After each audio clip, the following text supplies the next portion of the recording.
Assalomu alaykum barchaga. Bugun men svarchiklarning eng katta sirini aytaman. Buni barcha darvoza sotib oluvchi odamlarga обязательно jo'natib qo'yinglar. Xo'p, mana bu darvoza va svarkalangan petli. Bunaqam svarkalangan. Endi bu yoqni ochamiz, ichki tarafini. Bu ochamiz, qaranglar. Xo'p, buni ochdik. Buna kalitga açıldı. Buna bu kalitliğinin petliğinin ichki tarafı.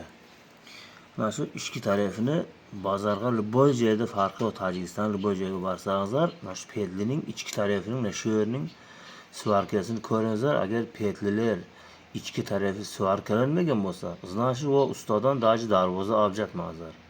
O значит harom ishlaydi-da. Ondan ustadan вообще 1 gram bir narsa olmayapsizlar. Mana shu petlining ichki tarafi obязательно svarkalanishi kerak. Agar ichki taraf svarkalanmasa, shu bitta shamolga shuni ochilib ketsa, qarsatan shu yerdan bo'linib sinib qoladi. Shuning uchun obязательно hammaga jo'natasiz bu joyni.